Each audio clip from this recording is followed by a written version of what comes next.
Melbourne వేదికగా భారత్లో జరుగుతున్న 4వ టెస్ట్ మ్యాచ్ తొలి ఇన్నింగ్స్లో ఆస్ట్రేలియా 474 పరుగులకు ఆలౌట్ అయింది. ఆసీస్ బ్యాటర్లలో స్టీవ్ స్మిత్ 140, 197 బంతుల్లో 13 ఫోర్లు, 3 సిక్సర్లు బాది శతకంతో చెలరేగాడు.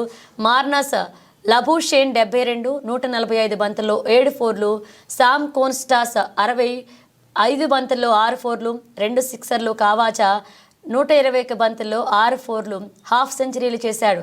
ఫాట్ కమిన్స్ 49 రుటిలో హాఫ్ సెంచరీ చేజార్చుకున్నాడు. భారత బౌలర్లతో జాస్ప్రీత్ బుమ్రా 4 వికెట్లు తీశాడు. జడేజా 3 వికెట్లు పడగొట్టాడు. ఆకాశ్దీప్ 2, సుందర్ ఓ వికెట్ సాధించాడు. ఓవర్ నైట్ స్కోర్కు 311/6తో రెండవ రోజు ఆటను ఆరంభించిన ఆసీస్ మరొక 163 పరుగులు జోడించి మిగిలిన 4 వికెట్లు కోల్పోయింది. ఓవర్ నైట్ బ్యాటర్లు స్టీవ్ స్మిత్ 68, పాట్ కమిన్స్ 8 భారత బౌలర్లను ధీటుగా ఎదుర్కొన్నారు.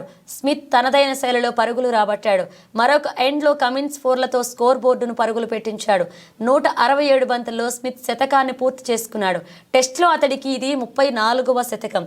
అర్ధ శతకానికి చేరువైన కమిన్స్ను జడేజా బోల్తా కొట్టించాడు. జడేజా బౌలింగ్లో కమిన్స్ భారీ షాట్కు యత్నించాడు. నితీష్ రెడ్డి సూపర్ క్యాచ్తో పెవిలియన్కు చేరుకున్నాడు. 7వ వికెట్కు స్మిత్ కమిన్స్ జోడీ 112 పరుగుల భాగస్వామ్యాన్ని నమోదు చేసింది. ఆ తరువాత కొద్దిసేపటికే మీచెన్ స్మిత్లు పెవిలియన్కు చేరుకున్నారు. అయితే ఆఖరి వికెట్ను తీసేందుకు బౌలర్లు కాస్త శ్రమించారు.